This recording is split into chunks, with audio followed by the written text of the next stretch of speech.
తాకట్లో ఉన్న మీ బంగారాన్ని విడిపించి ఆ రోజు ఆన్లైన్ రేటుకి కొంటాం. Sharma gold company. అమీన్పూర్లో పిల్లల మృతి కేసులో కీలక మలుపులు తీసుకుంది. చావు బతుకుల మధ్య ఉన్న రజిత స్టేట్మెంట్ను పోలీసులు తీసుకున్నారు. ఆమె స్టేట్మెంట్లో కీలక విషయాలు వెలుగు చూశా.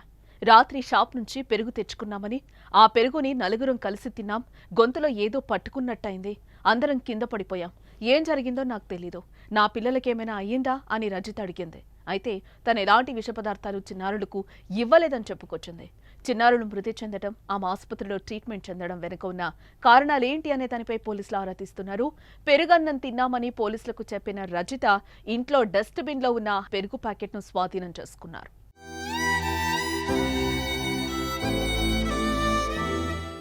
మరోపక్క చిన్నారుల తండ్రి చెన్నయ్యను పోలీసులు తమ అదుపులోకి తీసుకున్నారు. చిన్నారుల మృతి మిస్టరీగా ఉండడంతో చెన్నయ్యను ఆరా తీస్తున్నారు. భార్యాభర్తల మధ్య ఎలాంటి విభేదాలు తగాదాలు లేవని స్థానికులు చెప్తున్నారు. రజిత చాలా మంచిదని, పిల్లలను కూడా ప్రేమగా చూసుకుంటుందని తెలిపారు. అయితే చెన్నయ్యకు రజిత రెండో భార్య. చెన్నయ్య, రజిత దంపతుల సంతానమే ఈ ముగ్గురు చిన్నారులు.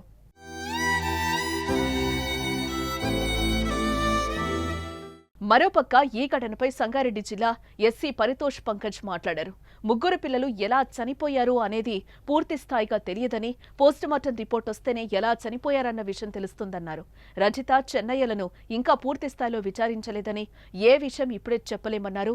కాగా రాఘవేంద్ర కాలనీలోని ఇంటి నుంచి మరికొద్దిసేపట్లో చిన్నారులను మార్చురికి తరలించారు. చిన్నారులు చనిపోవడానికి గల కారణాలు పోస్టుమార్టం రిపోర్ట్లో తెలియనుంది. ఈ ఘటనలో పోస్టుమార్టం రిపోర్టే కీలకం కానుందని ఎస్పీ పరితోష్ పంకజ్ చెప్పుకొచ్చారు.